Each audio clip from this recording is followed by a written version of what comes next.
안녕하세요. 저는 여러분의 허리 건강을 담당하고 있는 의정부 을지대병원 정형외과에서 척추분과를 맡고 있는 남현욱 교수라고 합니다. 저는 많은 여러분들이 겪고 있는 허리에 관련된 질환, 즉 허리 디스크와 퇴행성 척추관 협착증에 대해서 이 질환들이 무엇이고 어떻게 치료해야 되는지, 그리고 어떻게 예방하는지에 대해서 오늘 상세하게 설명드리도록 하겠습니다. 디스크와 척추관 협착증을 알기 위해서는 먼저 디스크가 무엇인지에 대해서 아는 것이 중요하겠습니다.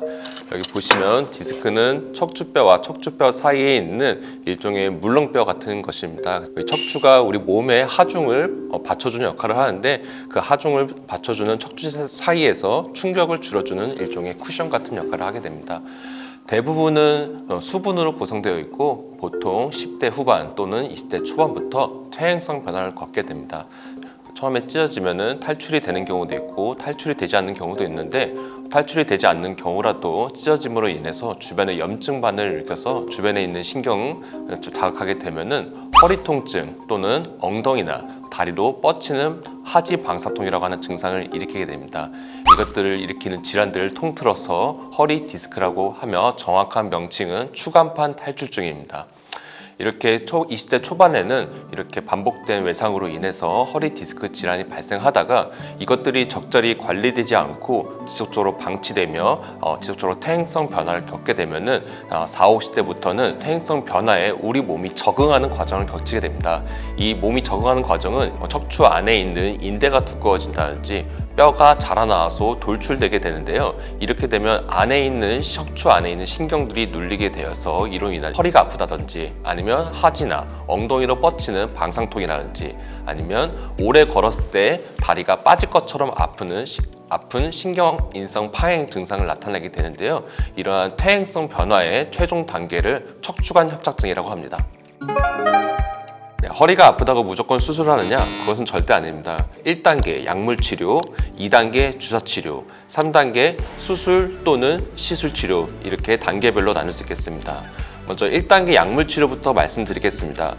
퇴행성 척추 질환의 환자가 마비 증상을 호소하지 않는 경우는 모든 환자에게서 약물치료를 우선적으로 시도해 볼 수 있겠습니다. 약물치료는 대부분 진통제 그리고 신경보호제로 구성되어 있고, 이러한 진통제와 신경보호제만으로도 약 과반수의 이상의 환자에게서 일상생활을 하는데 크게 무리가 없다는 보고가 있을 정도로 약물치료는 효과적인 치료입니다. 하지만 약물치료를 2, 3개월 이상 했을 경우에도 약을 끊으면 재발하는 경우, 아니면 약물치료에도 불구하고 지속적으로 통증이 증가해서 일상생활을 영위하는데 크게 어려움이 있는 경우, 환자가 병원에 자주 내원할 수 없는 경우 등에는 적극적인 치료를 고려하게 됩니다.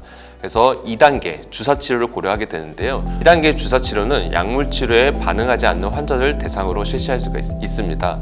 주사치료의 방법에는 여러 가지가 있지만 흔히들 많이 사용하는 방법인 신경근 차단술을 이용할 수 있겠으며, 이는 신경이 눌리는 부위에 마취제를 놓아서 신경의 염증을 풀어줌으로써 신경으로 자극돼서 나타나는 증상인 허리 통증, 그리고 엉덩이와 다리까지 뻗치는 하지 방사통을 해결할 수 있는 특징이 있겠습니다. 이러한 주사치료는 사람마다 반응이 굉장히 다양한데요. 어떠한 환자의 경우에는 주사 한 번을 맞고도 두세 달 정도 증상이 없는 경우도 있지만, 어떠한 환자의 경우에는 하루 이틀 만에 증상이 재발하는 경우도 있겠습니다.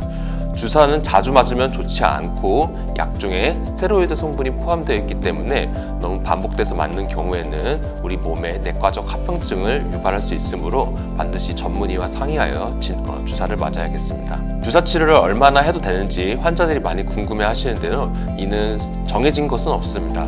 하지만 일반적으로 주사 치료를 3, 4번 이상 맞음에도 불구하고 일상생활이 어려울 정도로 통증이 지속되는 경우에는 주사 치료를 더 하지 않도록 권고하고 있습니다.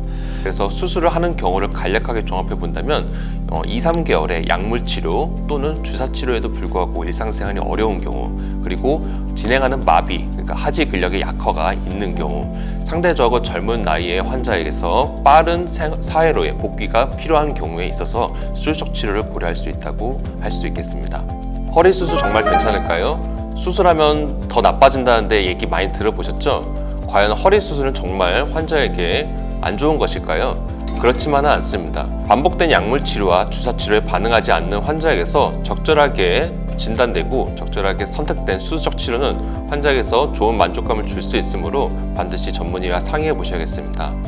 나이 든 환자의 경우에는 척추관 협착증으로 인해서 활동량의 감소, 그리고 밖에 나가지 않고 집에서만 생활하는 경향을 보이게 되는데요. 제한된 생활을 하게 되면 자연스럽게 근육량의 감소, 그리고 동반된 내과 질환의 악화를 유발할 수 있습니다.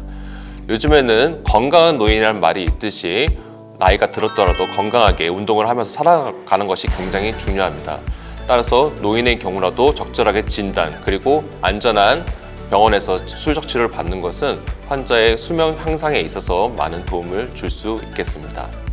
젊은 환자의 경우도 마찬가지입니다. 젊은 환자에 있어서 수술적 치료를 하지 않고 약물 치료와 주사 치료만으로 버티는 경우 반복돼서 병원에 와야 되고 사회적 업무에서 제외되고 집안에서 휴식 시간이 길어지는 등 불필요한 사회적 낭비가 지속되게 됩니다. 따라서 빠른 사회로의 복귀를 위해서라도, 그리고 건강하게 운동을 하며 살 수 있는 그런 신체적 상태를 만들기 위해서라도 반드시 필요한 수술은 하는 것이 좋다고 생각합니다. 요즘에는 최소 침습 수술 또는 척추 내시경의 발달로 인해서 환자의 정상 구조물의 손상을 최소화하고 수술 후의 통증이 유의미하게 감소하는 그러한 최신 수술 기법들이 발달해 있습니다. 무조건 수술을 두려워하기보다는 내 몸에 알맞은 치료를 하는 것이 더 중요하다고 할 수 있겠습니다.